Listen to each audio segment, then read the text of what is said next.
Dr. Phil, when you were done with that interview, which I was there a few times. Which well, one? the one I saw is the one where his wife came in. I don't know. I think his wife came in on one. We're at a table. Yeah, you're at a table. And he just seemed a little emotional, like his friend had died, that they went to golf together. Oh, yeah. That was a show I used to do. I used to do That Person That Passed. His name was Kid Craddock. And I used to do his name was Dave or something, or it was a D. I forgot what it was. Well, I knew him as Kid Craddock. He was the Right. Kid Craddock morning show out of Texas that was syndicated, and it was a very, very successful show. And Phil looked a little bit like he was kind of emotional, getting emotional. Yeah, from it that. depends upon which Phil you got. Like there were certain days that I was there. Was he harder on you at times? There were certain days where he was more amenable, and certain days where he seemed a little bit dismissive. One of my last shows there was a weird experience for me. Not great. I wouldn't put it in my top 10. I mean, it came out fine, but like from an experience standpoint, I kind of like he was being tough on you, or he was hungry. I don't know what the deal was. Like he was just normally the producers had asked me that day, like, hey, we have the story A block of the show, whatever they call it. We may want to keep them after. And would you like talk to them after the show? Sure. Not a problem. You know, no biggie. Happens all the time, whether it's a producer or a person, there's always going to be some type of conversation and question. And I was never, ever sequestered there. Like I had never been sequestered. And that day, that show was very different. They had sequestered me off the set. I wasn't in the green room. That felt weird. And then when I got out to the set, everything was like late. Dr. Phil said, do you know anything about our first guests? And I went, no. He goes, you didn't hear anything about the first part? And I went, no.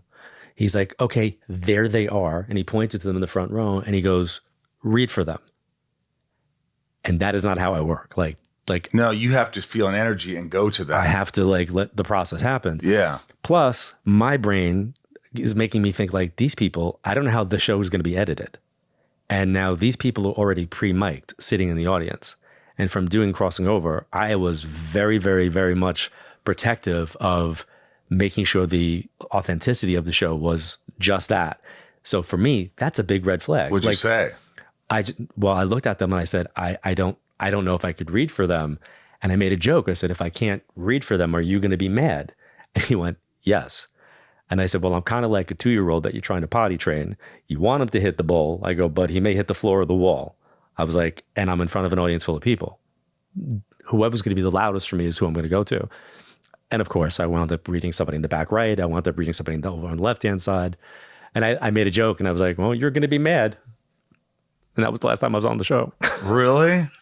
Oh my God. But It's amazing because you do it a few times and like you could see how it affected him. And then there's one time where he just puts you, it's like you're putting someone in the spot. You know, you're telling some guy who's funny to go on stage and do stand up. When Right. It's like, well, I don't know. It just seems, that seemed a little weird. Yeah, and I don't like reading for hosts of shows, and I don't like reading for journalists, and I feel and the reason why is I like them to be objective with what they're doing. And I think the moment somebody gets read, they become subjective to what did or did not come through. Do you wake up sometimes when you go get coffee at Starbucks or something? Do you feel certain energies? Nope. No? Nope. When I am not doing this, I am powered down and off. Really? Yep. Powered down and off. There's no, you can't talk to your mother or father or hear them or see them or. I keep myself powered down. Could you? Yeah.